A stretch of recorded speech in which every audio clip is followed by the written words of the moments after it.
Good. It's good to be back with you boys. How we all doing? Doing good, man. How you fellas Yeah, doing? doing pretty good, bro. Pretty good. Pretty good. Finally happy for a real card to be kicking off this weekend and at a reasonable hour. Yeah, reasonable for Yeah, you. Yes. yeah. I know we know you love this start time. I actually, to be fair, I'm not mad at it. I'm I'm not not, mad at it at dude. all. Oh, I what? So you like it. get to have your card after as breakfast starts, yeah? Cry me a Yeah, river. it's not bad. Cry me a river, mate. I like it. I like it. I was saying on I don't even remember what it was, but um it's like college football. Like you get to Mm-hmm. watch something and then you actually have your Saturday. Yep. So I can't be I'll mad at say it that. again. You lot are scum. Just absolute scum fans. Terrible, terrible MMA fans. You don't understand the pain. We are. And the thing is, yeah, this is a bonus for me because I did not realize that the card was on early. I just thought it was another. I forgot that it was in Saudi Arabia Hmm. Mm-hmm. until I looked down the card and I was like, yeah, it's definitely a Saudi Arabia card. Mm-hmm. You know how that goes. This is actually slightly, well, not even slightly. It is way better than was it 312? Oh yeah, for sure. That card's embarrassing. Dude, I'm already reading the comments and read what Western put. So, Yeah, raw. Yeah. oh man, can't have How you nothing doing, out here. Westy? Good to see you, bro. Yeah, because we reveal how ugly we really are when we don't have the camera or mirror in it. For real. Yep. Or it goes the other way around. Anyway, it's good to see you, boys. We'll start with the we are expecting one more guest to turn up, but before we do, I guess we'll get started on the first fight of the card, or the first fight on the main card, because I don't really give a shit about the rest of it. This is quite an intriguing one for a number of reasons. Let me see if I can find the There we go. So we've got Mike Davis versus Fares Ziam. Who wants to take this one first? I can talk about that one first. And it's really going to be talking about only one person, and it's Mike Davis. Dude, like, I mean, Frankie knows, like, I'm a really big Mike Davis fan. He super impressed me during the pandemic when he fought Gifford, and he basically beat the dog shit out of that dude, and that dude wouldn't go away. And he just showed like different levels to his game that I just didn't see before. And so ever since then, I know he's had some injuries and a lot of things to overcome.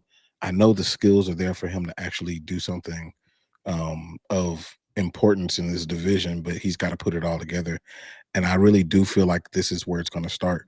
I think ZM's coming. Is he have a 4-fight win streak or something like that? I don't know what he. Yeah.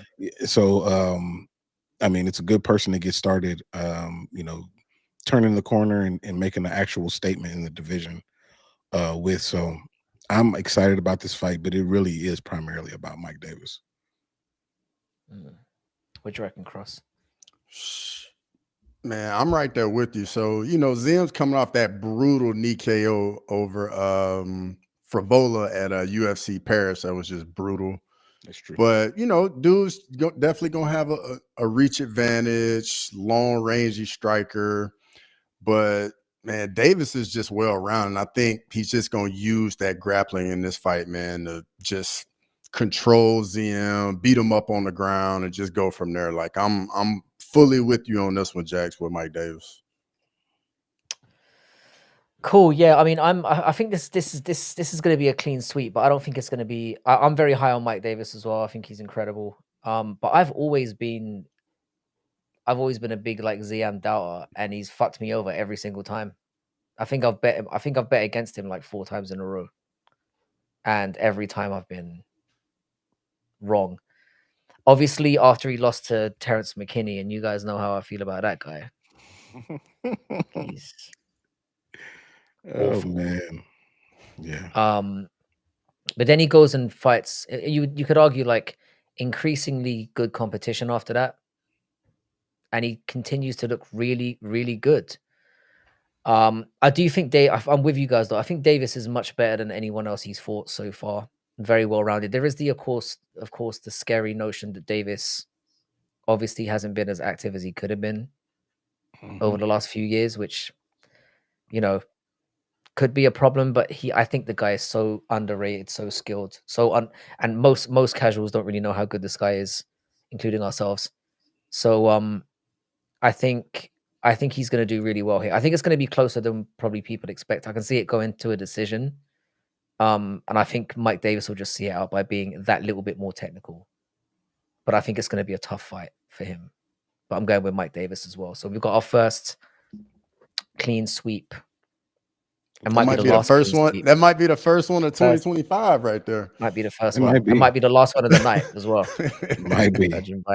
Hey, before we jump into the next one, dude, I got a question for y'all, and it's about Terrence McKinney. You just brought him up. I know he just recently had a kid, right? And he put pictures out there. Yeah. He put pictures out there of him cutting the umbilical cord. Did you see a crossover?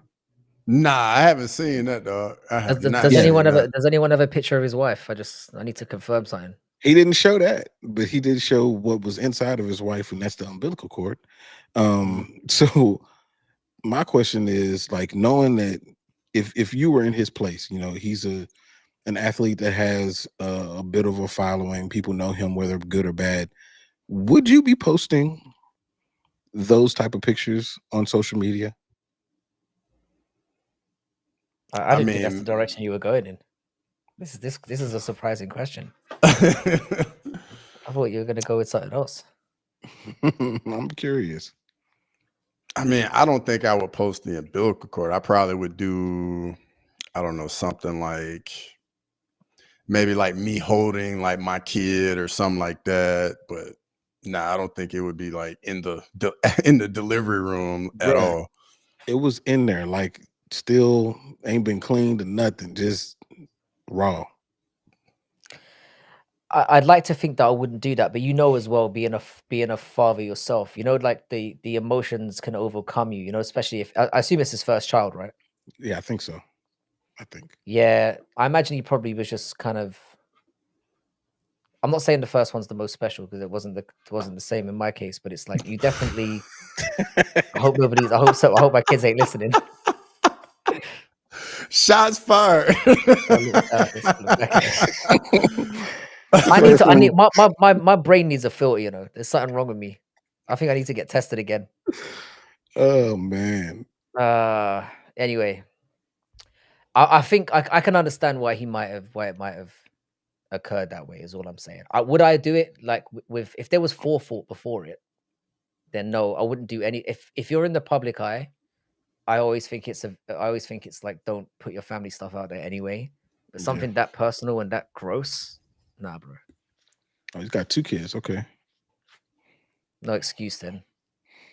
I take it all back. He's a weirdo. Anyway, I thought you were gonna ask if, like, being a father is gonna stop him from getting his ass whooped. That's what I was thinking too. That's where I thought it was going. I thought he was gonna get all like parental on us. I knew the answer. And I was gonna say, yeah. You knew what I was gonna say.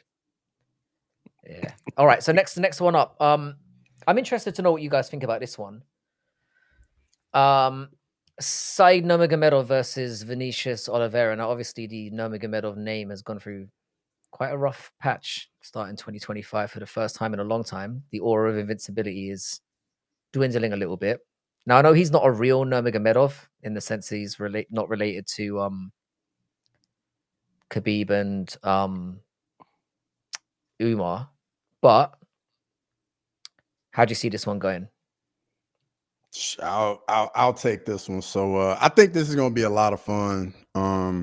Said, man, his kicks are very, very fast, very explosive. His boxing isn't the greatest. Doesn't really use the jab much. Uses a spinning back fist as like a rangefinder, which is very unique.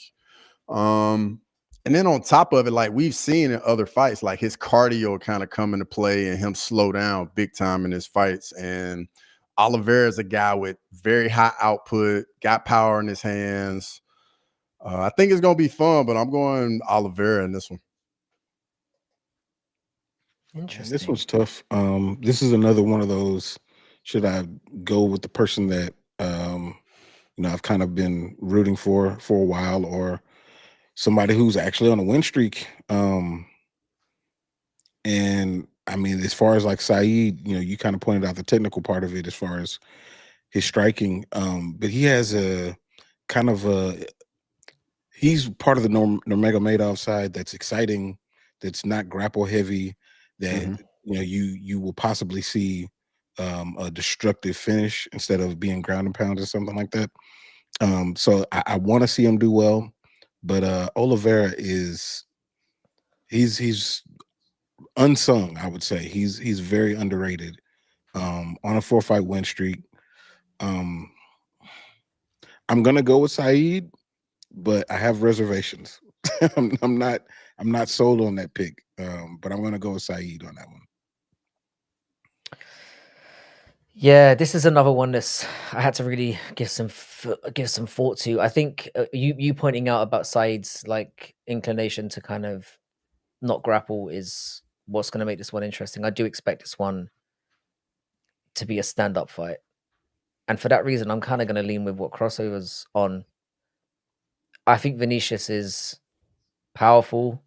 I think he's pretty active in there.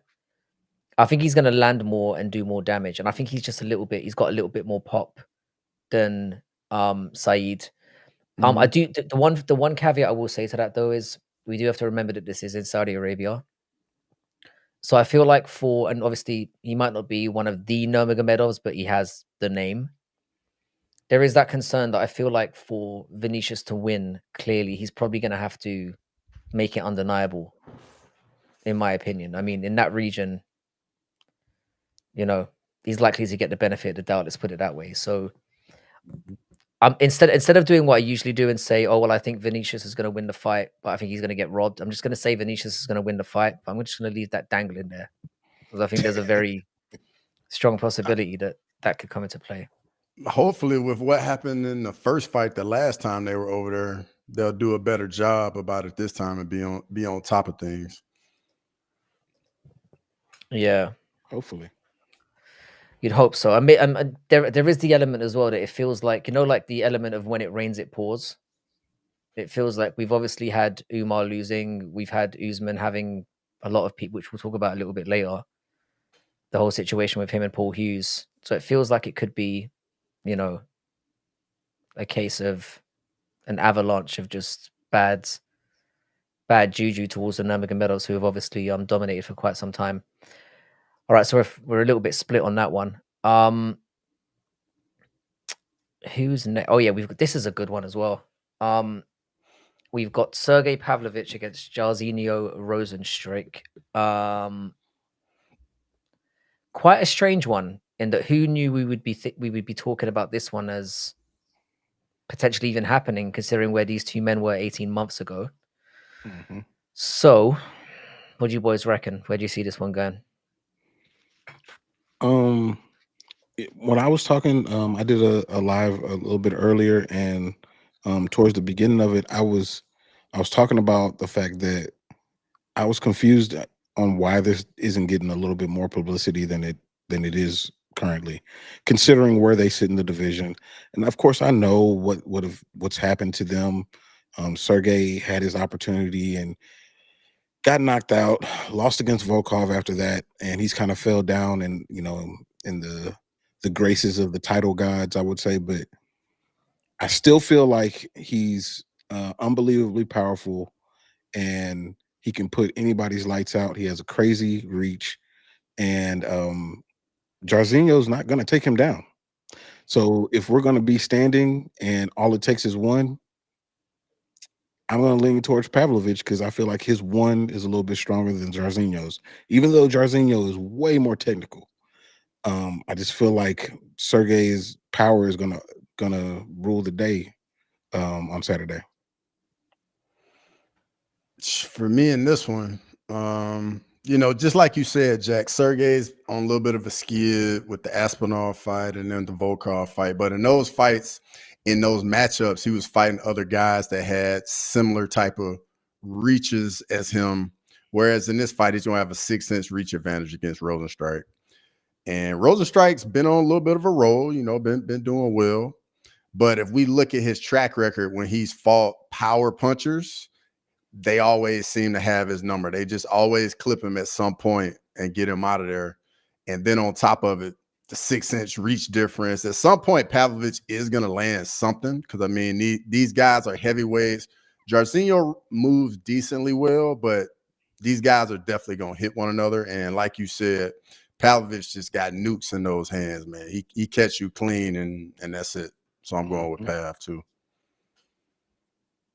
Yeah, I'm along similar lines. I think like the only thing that wasn't, I mean, you guys have pretty much covered everything I was going to say, but in terms of, I wanted to add the addition of Pavlovich's chin as well. I think is a bit better, or a lot better. I know he got knocked out by Tom, but we saw him take some really big shots from Volkov, and he kind of managed to weather through them.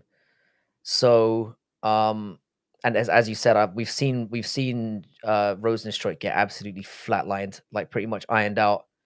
And against a man like this, when they're likely to have exchanges where they're both going to throw at each other, you've got to pick Pav. I do agree that Rosenstrike is far more technical, though.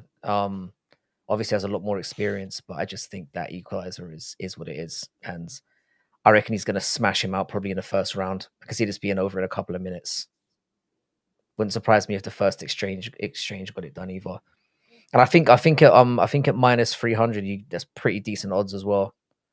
Yeah. I think a lot of people are going to be sticking him on. All right, so onto the co-main. This one could be a little bit divisive as well. We've got Sharon Magomedov versus Michael Venom Page, and this is contested at middleweight. Just for those people who are a bit confused by this one, I'm sure everyone knows anyway. So yeah, how do you see this one going? I'll start off with this one. So Char's coming off that beautiful KO with the double back fist, and MVP's coming up the middleweight. But what a lot of people are missing is that MVP's got I think he's got like a 6-inch reach advantage in this fight. Mm-hmm. And he's also going to be the faster guy too in this fight. Char doesn't really have great boxing. It's more so he does his work with his kicks. And MVP having that reach advantage and the speed, I don't think his power is going to translate as well at middleweight, but I do think he's going to touch Char quite a bit. And I think Char is going to be like, man, like this dude is way faster than what I'm used to. And I'm going with MVP. I mean, people in the chat say I look like him, so of course I got to go with MVP. all bald black dudes look like. Got to, man. Got to go with the bald black dude. I wasn't gonna say it. Glad somebody did. Man, dude, at first I was worried about the fact that this was at middleweight, but then I remembered, I mean, I don't think that that's really going to be a factor. And if anything, the speed is going to help MVP quite a bit.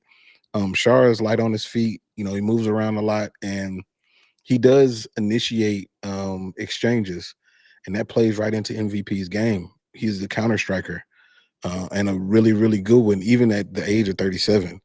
You add in that with the reach advantage, the speed advantage, like he's gonna get him. I don't know if he's gonna knock him out, like you said, but I do think he's gonna hit him far more than he's gonna get hit. And yeah, MVP is gonna take it. Yeah, this is strange. I think I've got to agree. I'm not. The thing is, yeah, we've seen MVP go in there while he's been part of the UFC and throw up quite a few stinkers. I mean, he obviously beat Kevin Holland, but that's looking less and less impressive by the second. Seeing as Kevin Holland doesn't seem to give a shit about winning fights, period. He don't care about his career. He don't care about his career at all. Yeah. And obviously I actually felt like he beat Gary, which again looks even having a close fight with that guy looks good considering how good he was against Shavkat. I'm not convinced by Shower, I think, is the main reason why I'm leaning in MVP's direction. The thing that scares me about MVP is, again, he kind of needs his opponent to step up in order for him to be good. You know, he kind of fights at the level that his opponent's at. Or he's very like Leon Edwards in that way. Which is why I think this is a really good opponent for him, because I think Shower's going to bring it, and I think that might be an issue. I think Shower will force the pace. He'll try and attack more, and I think that will force MVP to be more active as well. Because that's one problem you get with MVP quite a lot of the time, where he doesn't throw enough and he can be a bit inactive and a bit sort of a passenger, waiting for stuff to happen. But I think Shower will force the action. And I actually think that we might see MVP get a brutal finish here because of that. I think it could be one where not only do we get the Shower train like firmly derailed, but we also get that's what this whole thing about MVP was about, which we haven't really got to see yet. You know, the guy who has albeit against Cans, but one of the best highlight reel KO guys. I think we finally get to see that side of him. So I'm going to go with MVP knocking his block off. So another unanimous decision, and the chat does not agree with us at all. At all. The chat does not like that pick at all. I'm seeing Shower everywhere. Retard. I added the retard bit, but the Shower. I guess we'll find out soon enough. All right. So finally, let's talk about the main event. We've got Israel Adesanya versus Nasruddin Imavov. I actually like this as a main event. I think it's a good fight. I give a lot of credit to Israel for taking this fight because, you know, it's a hungry up-and-comer. I don't think it's a fight he necessarily had to take. He probably could have got a name further up the rankings. How do you reckon this one's going to go? How do you feel about this? Man, first of all, I definitely can appreciate the fact that you pointed out that he's taking a fight in his division instead of sitting back, letting things, roll on without him, and then crying about a title shot on a various show or anything like that. Like his other Nigerian brother, Kamaru Usman. He's not fighting in the division, not making a case for himself.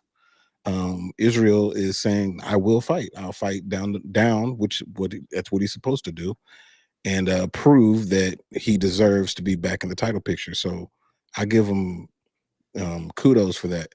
As far as the fight itself, I think that I kind of strongly favor Izzy. I think that he was looking pretty good against DDP, until the end, of course, when that weird exchange happened and he ended up getting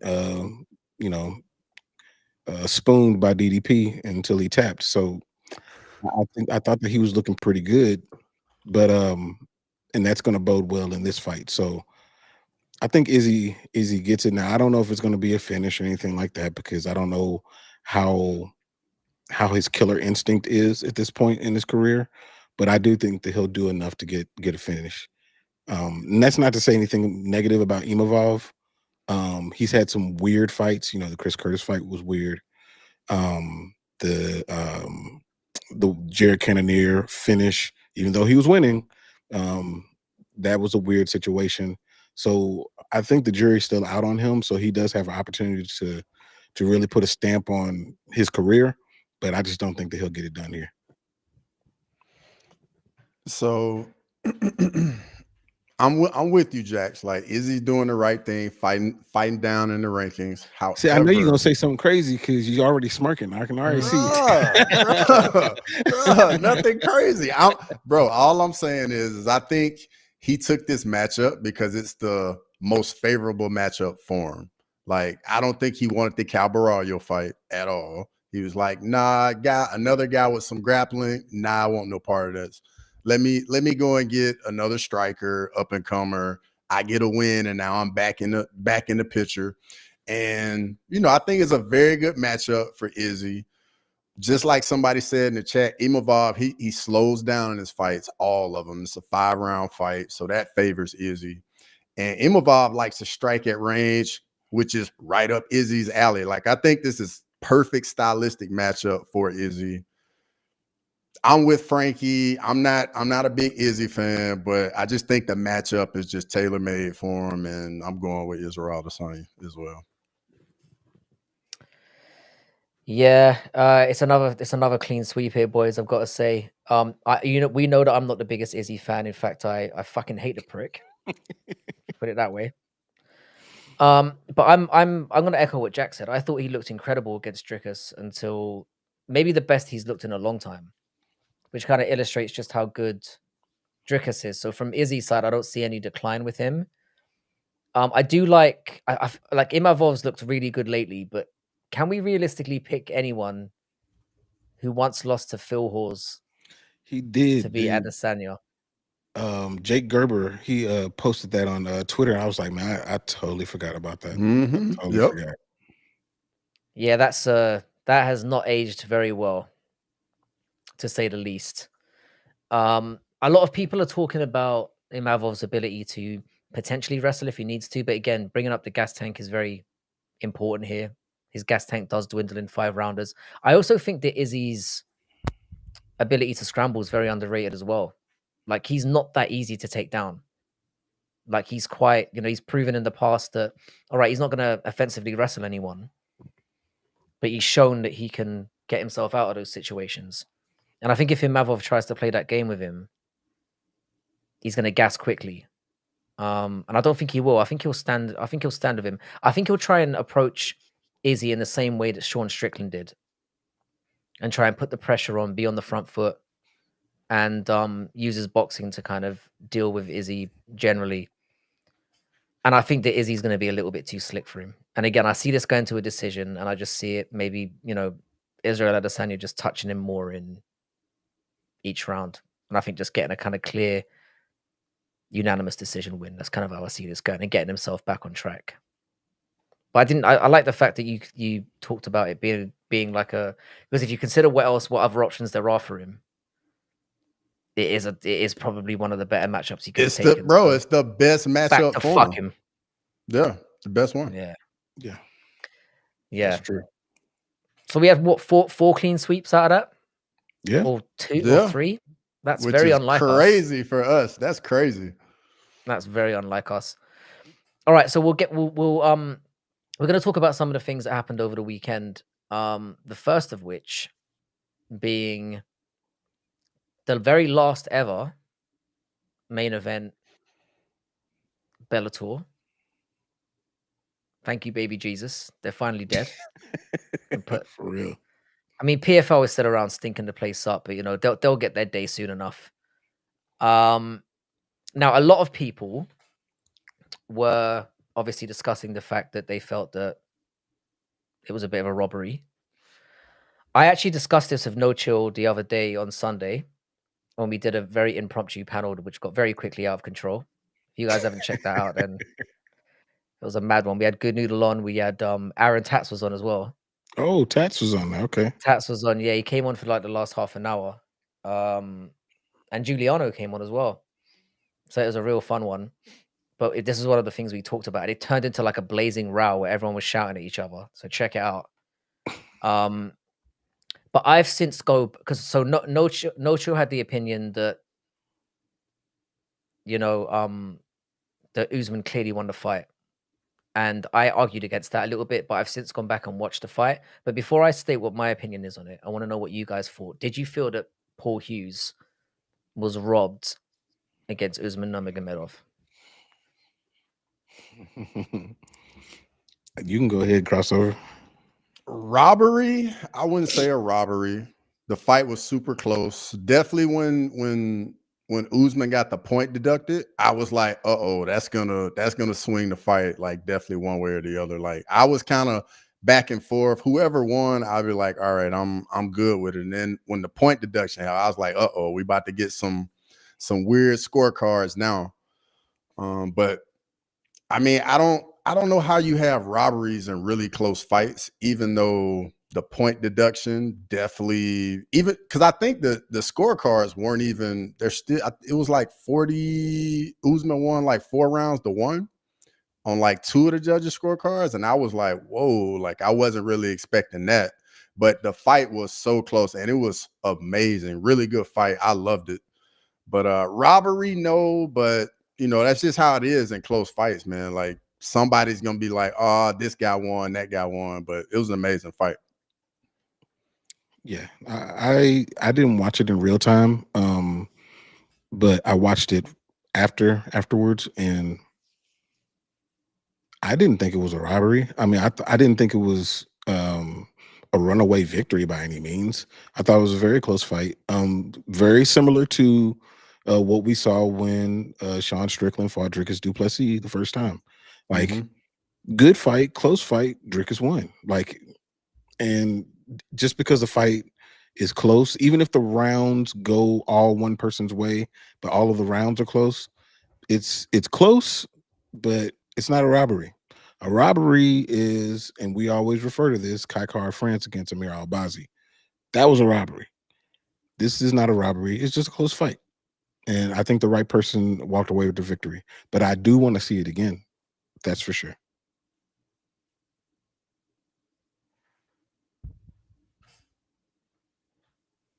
Oh, wait, you're on mute. I think you're mute, Frankie.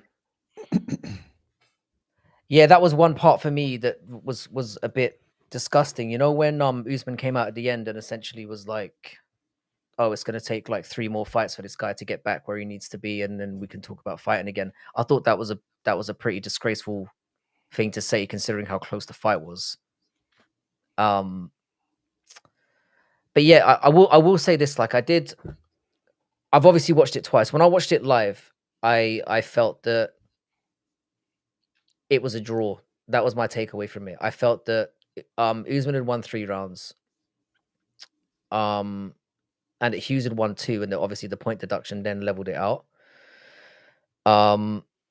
However, I've gone back and watched it since, and one thing that did stand out to me, the fight wasn't as good watching it the second time around. I noticed that it wasn't as entertaining as it was live. Maybe it's because I knew what the result was, and I was more watching it from a technical standpoint, but it didn't seem that fun to me the second time round. I think what led me to feeling this way is I think Hughes definitely had the more. First of all, it was definitely not a robbery. I felt like Hughes had the more wow moments. There, in the first 2 rounds, when he kind of like, I call it the Sparta kick. You know what I mean by the Sparta kick? Mm-hmm. He landed a Sparta kick on Usman in the first 2 rounds, which dropped him. Which again is very visually, it's kind of like, oh, this, you've knocked somebody down in that way. It's kind of a humiliating way to knock somebody down. And I noticed that he did have a lot of those moments in the fight where he was sort of mostly winging and missing, but when he was catching, it seemed very impactful. But I've got to agree with Nocho as well in that, I think what surprised a lot of people, his ability to like defend the takedowns and scramble his way out of them. Nobody expected, especially watching a Nurmagomedov, you don't expect to see that as often as you do. And the way that he was shrugging him off was amazing. And I think that might have poisoned people's minds into thinking he was winning the fight more than he was. Because if you're actually watching it, Usman was landing a bit more. He was hurting his legs, he was hurting his body, and he was doing that a little bit more consistently. So I felt like he did win the majority of the rounds. I could make an argument for 4-1, and then one of the rounds being evened up closes the scoring, which is why the scorecards were a little bit off. One thing I will reiterate again though is the moment I can't remember what round it was, but do you remember when the fight got paused for an illegal strike? I think that Hughes landed on Usman, and then Usman got like a 3 to 4 minute break, which he really milked. He needed it too in that moment. He needed it. That's the part that really swayed it for me, because even though if you just look at the fight the way it was, the 5 rounds, Usman won the fight. But if you think about the fact that foul didn't happen, when they looked at the replays, he didn't touch him, and then Usman milked it for 3-4 minutes and got a rest at a time in the fight when he was really gassing out and hurt. And then he goes, I think it was in the 4th round, and then he went to go on and win that 4th round. that's where the fight kind of turned on its head. And I'm a bit like, if that hadn't happened, Hughes was clearly on the crest of a wave, and I feel like he was on his way to potentially winning that fight.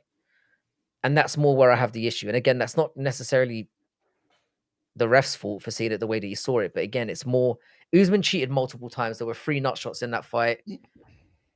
And again, the so-called incident that happened to him didn't happen. It was a ghost incident, and then he milked it to get back into the fight. So from that perspective, I feel like Paul Hughes was really hard done by it. And watching it in the moment, I think that's what swayed a lot of people, because it felt like, firstly, the fight was going his way, and also that the more impactful moments were his. But looking back at it, technically, Usman fairly won the fight, and I don't have an issue with it.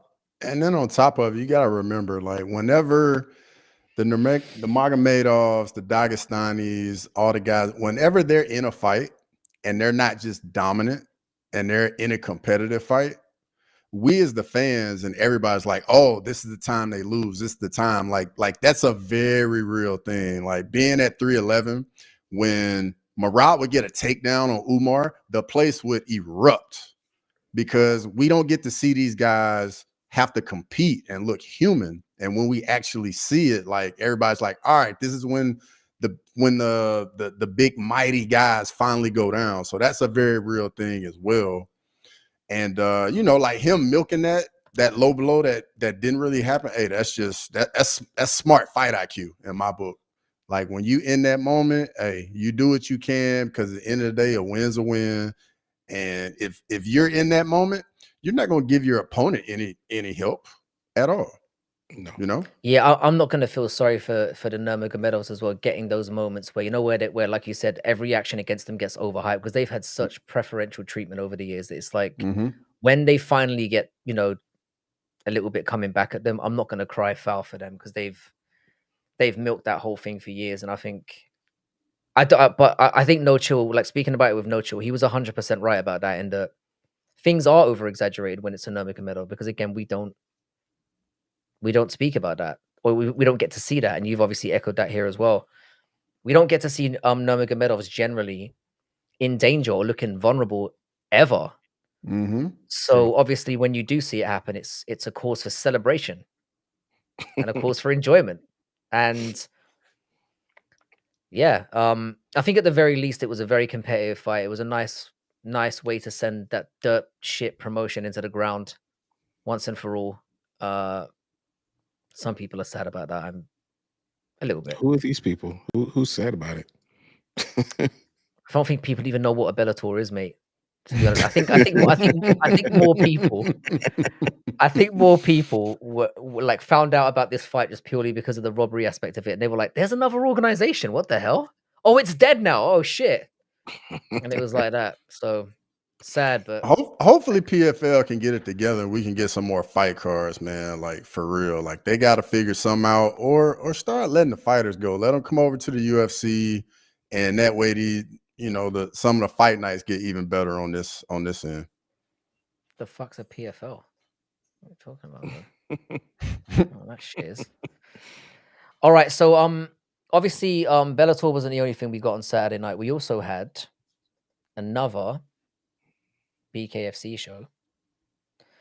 Now, I've been told by multiple people that this was a banger of an event, to quote Sterling.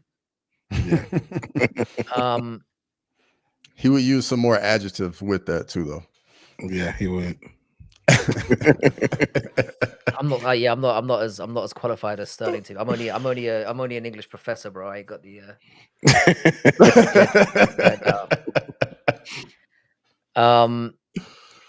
but I heard it was an amazing card. I've watched like bits and pieces of it. I do need to go back and watch the whole thing, because I heard it was a barn burner from beginning to end. Based on the way the landscape is now, how far do you think BKFC could go in terms of being a globally recognized combat sports brand? Bro, I think BKFC, I think they have a real shot, bro. Like, for real. Because you think about it, all the guys that the UFC releases, and if BKFC can keep putting on shows like this, where they just absolutely kill it. And I mean, they picked the perfect spot, perfect weekend, had the right people on the card in Philly, had a lot of guys from Philly on that card, like very smart play on their part. And like the card delivered for sure. Like we got some brutal knockouts, and it was a great night of fights for real. And I would like to see them do well because it's just more options for us as the fans to watch and enjoy. Yeah, no, I totally agree with that. I think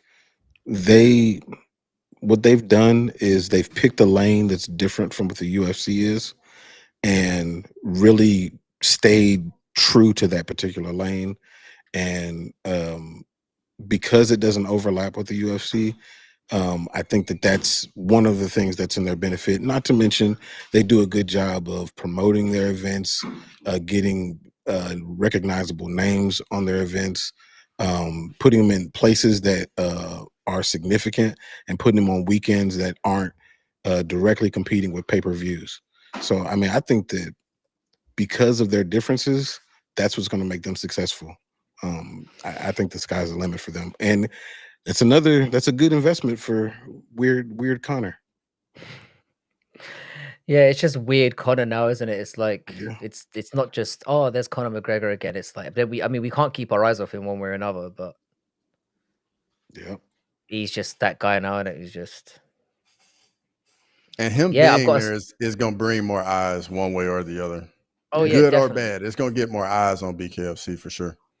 bro. Definitely. Like I was just to give you an example, I was obviously at work today, and I was talking to some of my students. We obviously brought up UFC. I always try to provide an opportunity to talk about combat sports with anyone when I can, because I don't know anyone in real life who gives a shit about it. So I take any opportunity I can get. And I mean, some of these guys have just turned 18. And I asked them if they watch UFC, if they watch MMA. They said, yeah. And I said, like, who's your favorite fighter? And they all said Conor McGregor. It's like, these guys are 18. And it's like, I said, do you watch cards every weekend? They're like, no, we don't. But if we see that Conor McGregor's about, we're. So again, it goes to show. I think BKFC is already, that danger zone they were in where it could have all fallen apart. Yeah. Where they needed something big to happen, or else they were going to go. I think they've already passed that. Threshold. I think they're on the way to being massive already. They've already got the spotlight on them, and it says, I can't remember exactly who said it in the chat, but it's that element of not only have they got Conor McGregor, which is obviously big for them because whatever he does, he's going to get attention to it. It's action from beginning to end. They're standing and throwing fists. I mean, there's no. It doesn't get more primal than that. There's no times when you'll be tuning in. Like I said, we've seen this many times, boys, where we've tried to get somebody involved in the sport, and we said, "Watch this card; it's going to be amazing." And then you get two fucking Dagestanis scissoring on the ground. Yeah. You get called. You get called a you know what, and It's like those posts you see where it says, when I watch MMA alone, and then when I invite other people to watch it, and it's just grappling and there's nothing going on. It's bro, that is the most accurate post I've ever seen. It is. And they're making jokes about how you've got a grinder account, is all that, it's all just like, it's all peak. So BKFC does not have that problem. They will get in there and they'll throw. It at the very least, there's always going to be some level of brutality to it, just because they're throwing, unprotected hands at each other, and there's no grappling to worry about. I think they're on their way there. I think they're going to be huge. I reckon they will firmly, in the next 5 years, they'll be firmly. I mean, not that it means that much. Let's be honest, but they will firmly be number 2. You could make an argument that they might be number 2 already. Yeah, it'd be hard to push back on that. You see the PFL and formerly Bellator fighting to stay afloat, to stay relevant, whereas BKFC is thriving. It's just different, man. And then the fact that they aren't as star dependent now, I think that and they're able to start to developing some of their own stars, um, I mean, they're definitely trending in the right direction for sure. Yeah, they are, and I'm to be honest, like I'm all for it. Like I think we need, and again, they're not competition, but again, it's an alternative. It's something else we can watch on the weekend, and I think the more that they expand, we'll see more shows from them. And again, we'll get more. And again, we talked about this before with BKFC. There's a natural crossover there. There are so many fighters in the UFC and in, well, PFL everywhere that could naturally make a transition over there. There's more stars getting an opportunity to be made, and I love everything about it. And I hope they climb on to do really, really well. All right. We've got two more things to talk about. I'm not sure if we want to get the circus show out the way first, but you know what? We'll talk about, because we didn't get a chance to talk about this. It was a little bit further back. I want to talk about Marab because I think I'm in love, boys, and I'm not afraid to announce it right now. Obviously, we know that Marab's. I know he's only had 2 title defenses, but unlike a lot of, I'm not going to name certain people. I don't want to get into that. But let's just say he went through it the hard way. He pretty much had to clamber through everyone in the division. So even though he's only had 2 defenses, he's pretty much clocked the division already. 1 defense. So sorry, 1 defense, but he's had the Yeah. title shot and the 1 defense. So he's Yep, basically been yep. in 2 title fights. My Yep. bad. I explained that the wrong way. However, you look at the bantamweight rankings and it's tricky. So my question is, again, what do we do with Marab moving forward? What should his next fight be? Not what will it be, because we know what it's probably going to be. What would you do with him at this moment in time? I know exactly what I would do. I would have Sean O'Malley fight Corey Sandhagen. I don't think that Sean should jump right into a title fight, no matter how popular he is. And of course, if anybody has viewed things on my channel, they know that I am a fan of Sean O'Malley in the cage. Outside the cage, he's weird, but in the cage, I'm a fan of the work that he does. But I don't think that he has the gravitas to jump right back into a title fight based on what we saw Marab do to him. So I would have him fight Corey Sandhagen, which is a fight that I believe everybody is interested in, just to see how that shakes out. For Marab, I'm going to have him fight the only viable person left, which would be Peter Yan. And I know a lot of people would say, yes, he's beat Peter Yan before, but who hasn't he beat? We're really running out of options. If you choose anybody else, they're probably coming off a loss too. At least Peter Yan isn't coming off of a loss, and there's been some time since he lost to Marab. So I would make Marab versus Peter Yan, and whomever wins the Corey Sandhagen and Sean O'Malley fight, they would fight the winner of Marab and Yan. And we'll see how the rest of the division goes.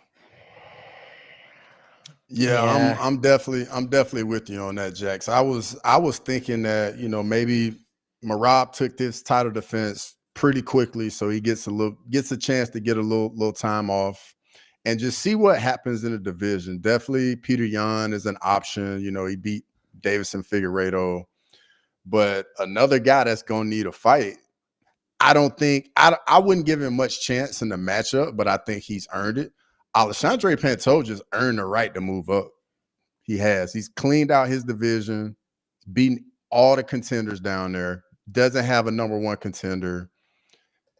I would think he's earned the right at it, but at the same time, I wouldn't give him much of a chance against Marab. I think he would just get manhandled and ragdolled. But outside of that, if it's not Pantoja going for double champ status, I would go with Peter Yan too. Yeah.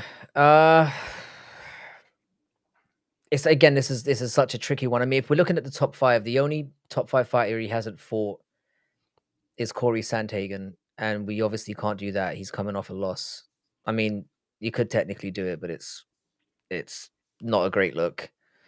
We can't do Figgy. He obviously just got dominated by Jan. And I know that Jan is a shout, but I don't think a lot of people would be scrambling for that. I mean, looking back at it, Marab dominated him for 5 rounds. It was even worse than what he did to a lot of. It was worse than what he did to O'Malley, and it was worse than what he did to. Well, certainly worse than what he did to Umar. He smothered him. There is a chance that the 49, fight could 49 takedown attempts.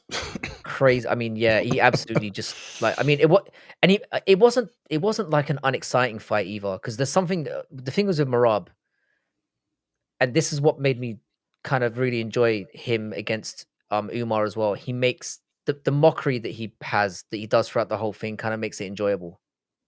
Watching him break somebody is kind of fun to watch. You know, you can see there's just this fucker isn't stopping, and they're just like, my god, he won't leave me alone. This little this guy's a freak. This weird goblin won't just back down. And I love just seeing that expression in people's faces where they just give up. The Yeah. truth of the matter is, like, I don't think it matters who they put up against Marab right now. I think he beats pretty much everyone. I think at that weight class, with what he brings to the table, I don't think anyone beats him anyway. But I would probably, if we know they're going to do O'Malley, it's going to be him and O'Malley next. As undeserving as it is, they should do. I'm with Jax on this one. They should do O'Malley and Santhagen, then the winner. We get a very clear winner. Let Mhm. Marab chill for a little bit. But I'm with you guys. I think the only option is Pantoja because he's obviously cleared out his division as well. Highly Mhm. skilled guy, good cardio as well. I don't love it for him. I don't think he'd win, but he again, it's like what you said, Cross. He deserves it. I feel like he's at that point where he's because he again both these guys were guys that they clearly didn't want to be champion. The UFC didn't want them to be champion, and they've gone through the gauntlet to get to where they are. So they deserve that. They deserve that chance to fight each other. I guess it's not so much. It's not. It's probably not as enticing for Marab, but in a way, you could say Marab deserves a new, fresh contender that nobody's really faced before in that situation. And Pantoja deserves it for what he's done at flyweight. So Yeah. we know they'll And do he O'Malley, does but deserve it. He does he deserve does. it. I do think that would be one of the most lackluster champ fights we've seen. Mhm. Lackluster not because of them, but because of the popularity of or the non-popularity of Pantoja. Whether no matter what people in our circles, the people in the chat who are hardcores think about him, he's just not universally known. So it wouldn't be as big of a pop of as other champ fights have been. But I definitely think that he deserves it. Definitely think that he deserves it, and I I think definitely it'd be a think that he great would fight lose as it. well. I think I that think he it'd would be a really lose. good fight. But yeah, I mean the grappling exchanges, he's very dangerous. Mhm. He's a dangerous person to grapple with. It's possible that he could win, What but would y'all think of Figgy going down to 125 to fight Pantoja? I'm not sure if he can make that weight again. And again, it's like he's 30, 37? Like, Yeah. I mean, he has beaten Pantoja. I mean, if he decided to go down there and do it, 100% deserves it. mhm. You know, he went on a very good win streak in bantamweight. I don't think he was killing himself getting down there. And I think now that and it looks like he's filled into that bantamweight frame. I don't know if he could even make the weight. So I don't know. I mean, it would be a great fight, but again, we just get left in. We get left kind of leaving flyweight in limbo. The only reason it would be interesting is if Figgy was able to get down there and and win and defend again. Again, it opens up flyweight a little bit more because it brings more people in who may have lost to Pantoja that haven't lost to Figgy a second chance. But Mhm. there's a lot of ifs and buts in that one. I like it as a standalone fight. Be great. You know, top level flyweights banging it out is always good entertainment, but it's just a shame because I feel like both divisions are kind of in limbo right now in terms of the championship level. The rest of the division's fine. Yeah. It's more just like we don't have any viable contenders. But I Mhm. like it as a standalone fight. Yeah, we have a lot of divisions that are in weird situations because of the champ being in a situation where nobody can see them being beat. You know, Pajeda, like who's beating him? Maybe Ankalaev, but probably not. What did I Taporia. just hear? What did I just hear you say, Jax? Hey man, I want him to win. I just think he's gonna be. We should have talked about that. I want him to win, but I think he's gonna be dumb, man. I just don't think he's gonna use the tools correctly. You got Taporia, who's beating that dude? We got one viable, real challenger, and he's not even fighting that guy next. Like nobody's beating Islam. Like it's just a This lot could of. be a very this could be a very interesting year in terms of Monk is the favorite. no movement. Ankalaev is the favorite. Yep. I think it evened out. Yeah, I think it's a pick'em now. Yeah, I think it's a pick'em now. Yeah. So it's I mean, yeah, I'm personally gonna be putting a lot of money on Alex, but it's a tough one. I mean, and just think if Kayla Harrison gets the belt, then now we've got dominant champions all over the place. Yeah. Might as well just fuck it all off, really. Now we got to go watch PFL. Fights, let's not get crazy now. No one's watching that dog shit. All right. So speaking of dog shit, yeah, I think we know we might as well end in the toilet, as we usually do.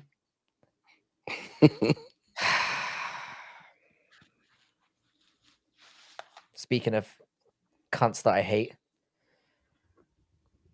Apparently these two clowns are fighting each other. Well, I say fighting. Apparently they're having a boxing match. I haven't heard like what the stipulations are going to be, what capacity is going to be in, if it's going to be a professional fight or I don't know, fucking idea. I'm shuddering to ask this, and I'm sorry for asking this, but first of all, what do you guys think about it? I mean, we know what you probably think about it, but how do you think it goes? I guess. Sorry. I think Jake's the better boxer.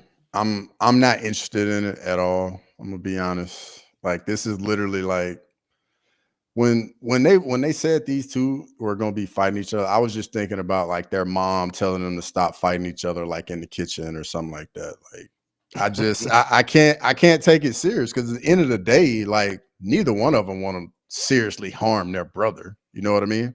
Yeah. Yeah, what do you reckon, Jax? I mean, I agree. This is the ultimate gimmick fight. It makes no sense that they're even doing this. If they were to fight for real, like if it was a real fight, I mean, Jake destroys Logan. Logan's a way better athlete than Jake, but you know, there's athletes and there's boxers, and Jake is a boxer. And I think that if they do fight, then Jake will just carry him through the fight, you know, not hit him for real. Logan, at some point, he'll try to hit him and make something happen, but it's going to be a waste of time, and they're going to make a lot of money, and it's going to be annoying. Yeah, I'm with the chat on this one. I think this is complete bullshit. Like, I just think it's another rigged farce. I think they'll do everything they can to hype up in the weeks leading up to the fight. They'll expose each other's secrets. They'll go at it. It will seem like there's real hatred there and bad blood. They'll get people hyped up for it. I mean, let's be honest. Like, I'm gonna watch it probably. I ain't gonna be paying for that shit, and I don't think a lot of people are either. Absolutely not. Nah. So that I think, and there's a lot of dark clouds over how much these fuckers sell, and the reason why I'm unfortunately a bit skeptical is I've seen how, I don't mean to shit on our own platform because obviously we use YouTube, but people that follow these people are fucking simps. To like you've seen how You know, these YouTube influencers, people are buying their merchandise. They're fucking licking their arsehole at every opportunity. I reckon there are people out there buying this dog shit. So from like a commercial standpoint, I reckon it does make a lot of money. They're not going to get any fucking money from me. I know they're not going to get any money from you boys, but we are going to tune in, aren't we? We're going to watch it because it's I what we might do. watch a round or two, and then if I'm like, yeah, this is BS, I'll just turn it off. I think Yeah. we're going to know within. I think we're going to know within 30 seconds. I think even discussing this as a real contest is a waste of time. I think it's like it's not going to be. They're going to fucking. This is everything they do. It's like the coin dumping, all that stuff. This is just another version of that. This is what they're doing.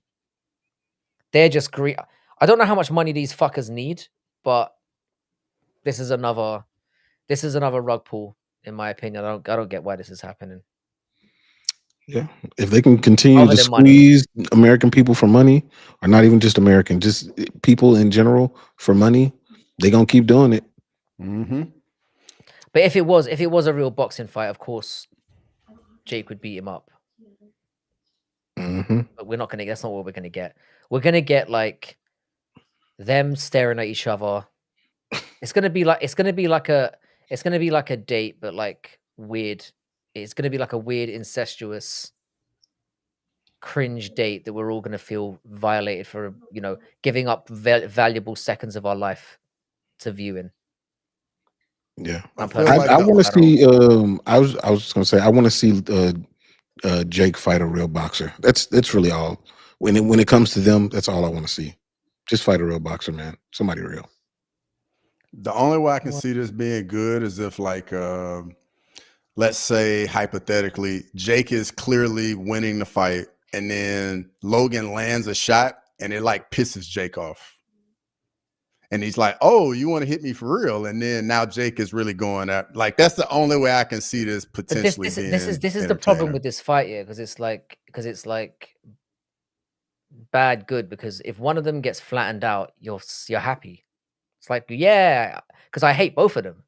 But then it means that one of them gets to revel in the taste of victory.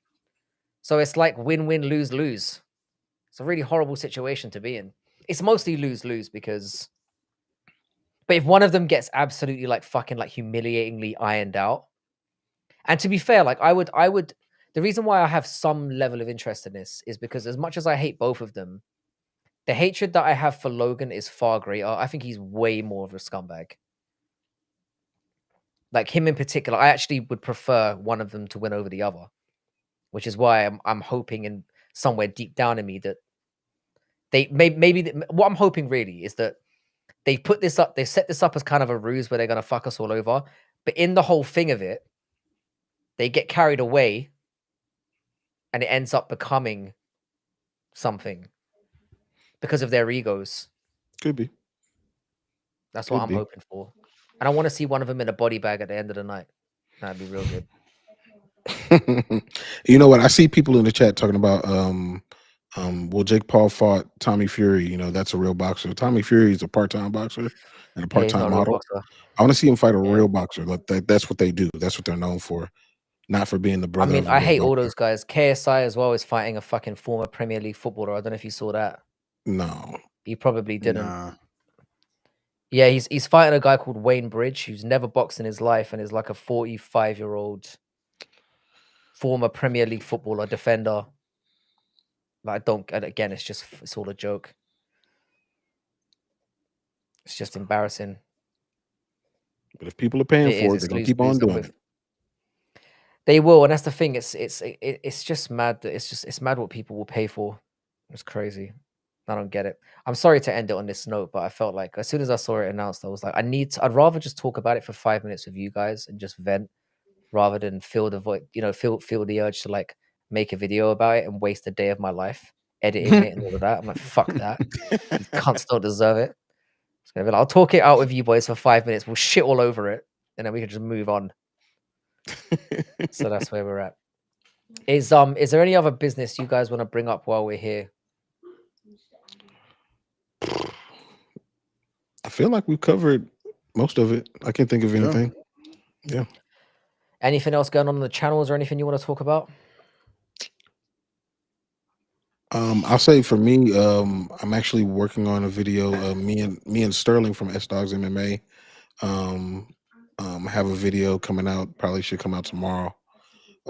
So definitely keep an eye out for that. And then also, I did a live chat earlier today, and I'll probably start doing live chats more often on Wednesdays during the day for here, but around 12 Central. So y'all keep an eye out for that as well. We are going to talk about GFL next time we're on, because I feel like we need to proper lube up and give that a good spanking, that one. Because I didn't watch. The reason why we didn't talk about it today is because I didn't even watch the draft, because I'm very much of the view of those who I think we get. I'm kind of thinking of an over under on if we get one event, or just one event, the over under on one event. So I could see it potentially fucking collapsing before they even get one. So I don't know. But I haven't watched the draft and stuff yet. That whole fucking thing is weird. But yeah, before we head off, if anyone here is subscribed to me and not subscribed to Crossover MMA and Making the Walk MMA, please do so. And there's obviously some great creators in the chat as well. We obviously had Dougie's Corner come in. We had Paradox to Chad. We had No Chill MMA. Kloss has a channel. Andrew, Crystal Miller, Andrew B. Yeah. Combatics MMA was in the chat earlier as well. JPL Hooper has a channel called Silk Pajamas. If you could subscribe over there. Again, it's just supporting everyone in the community, and we will talk more about the Silk Pajama stuff again on the next stream when I've got to liaise with him a little bit and talk about that. But shout out to everyone who came into the stream today. We appreciate every single one of you. Sorry, it's a little bit of a short one today, but I've got other things going on in my life right now, and fuck all of you, basically. You're not that important to me anymore.